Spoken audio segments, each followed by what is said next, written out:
අයිබෝන් යාළුවනේ ඔන්න අදත් අපි ආවා විශේෂිත වැඩසටහනක් අරගෙන අද අපි කතා කරන්න යන්නේ ප්ලාස්ටික් වෙනුවට ස්වාභාවික අමුද්‍රව්‍ය යොදාගෙන පිඟන් හදාගන්නේ කොහොමද කියලා. අපි මේ සඳහා භාවිතා කරන්නේ හැම ගෙදරකම තියෙන පහසුවෙන් හොයාගන්න පුළුවන් කෙසෙල් කොළ. මේ සඳහා කෙසෙල් පත්‍රවල ඉදුණු, ඉරුණු, වියලුණු පත්‍ර කැබලි යොදා ගන්න පුළුවන්. ඒ වගේම මෙම නිර්මාණවලට වෙළඳපළ ඉහළ ඉල්ලුමක් තියෙනවා. මම ඔයගලන්ට කියා දෙන්නම් මාසිකව රුපියල් 50000ක් මෙම කෙසෙල් පත්‍ර වලින් සාදා ගන්න පිඟන් වලින් උපයාගන්නේ කොහොමද කියලා. උදාහරණයක් විදියට වාර්ෂික ක්‍රමයට කෙසෙල් වගා කරන විට එනම් හෙක්ටයාරයක් තුල පැල 3000ක් ඉඳලා අවුරුද්දක් තුල එක් ගසකින් අඩුම තරමින් පත්‍ර 5ක් පිඟන් සැකසීම යොදා ගන්නේ නම් එක් පත්‍රයකින් අවම වශයෙන් පිඟන් 3 බැගින් පිඟන් 45000ක් හදා ගන්න පුළුවන්. ඉතින් මේ විදිහට හදා ගන්න පිඟන් රුපියල් 2ක් 5ක් අතර ගානකට අපිට වෙළඳපොළට විකුණන්න පුළුවන්. මේ පිඟානක නිෂ්පාදන වියදම රුපියලක් පමණ වන අතර අවම වශයෙන් රුපියල් 50000ක අමතර ආදායමක් උපයා ගන්න පුළුවන්. ඉතින් දැන් අපි යමු අපේ වීඩියෝ එකට.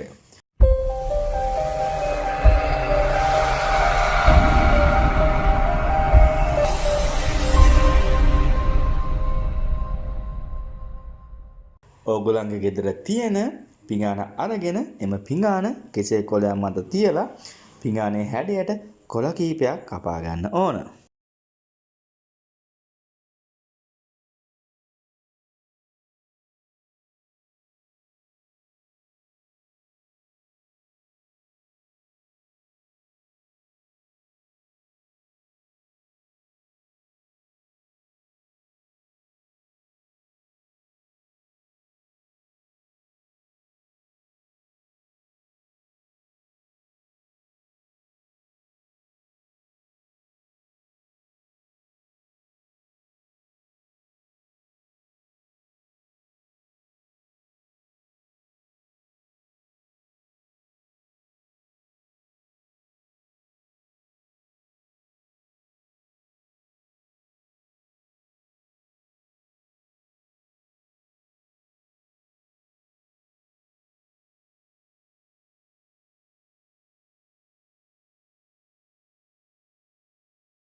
ඉන් පසුව එම කපාගත් කොළ පදම් කිරීම කරන්න ඕන.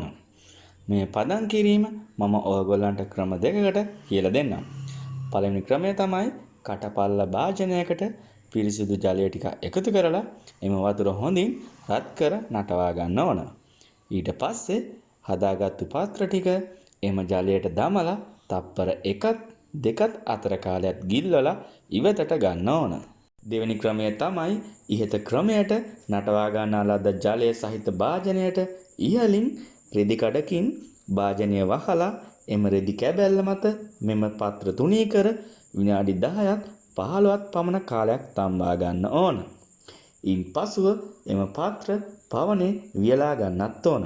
ඔන්න ඔය විදිහට තමයි පළමු පියවර මගින් මේ පත්‍ර පදම් කරගන්නේ.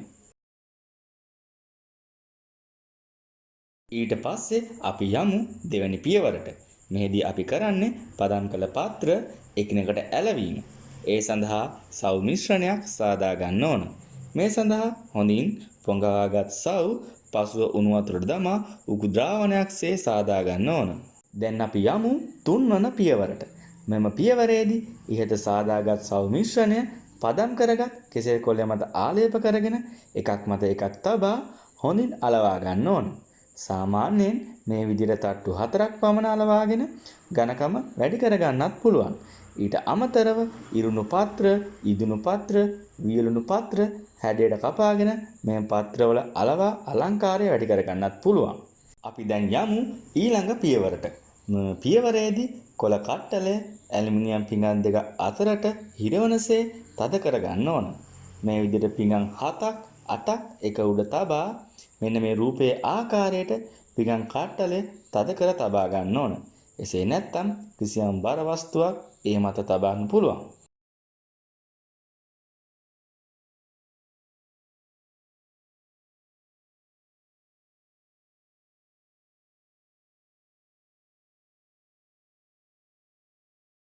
ඊළඟ පියවරේදී ඉහත පිඟන් කට්ටලය අච්චුව තුල තිබියදීම නටන උණු වතුර එකක විනාඩි 3ක් 4ක් පමණ කාලයක් ගිල්ලලා තබන්න ඕන. ඉන්පසුව එම කට්ටලය ඇජලේ සහිත බඳුනකට දමා නිවෙන්නට හරින්න ඕන. අනතුරුව පිඟන් අච්චුතින් ගලවා ඉවත් කර පසුව මෙම සාදාගත් පිඟන් මද පවනේ වියලාගෙන සීතකරණත් තුළ ගබඩා කිරීමෙන් වැඩි කාලයක් තබා ගන්න පුළුවන්. ඉතින් යාළුවනේ ඔන්න ඔය විදිහට තමයි කෙසෙල් පත්‍ර මගින් පිඟන් හදාගන්නේ. ඉතින් අදට අපි ගිහිල්ලා එන්නම්. ඕගලන්ට සුබ දවසක්.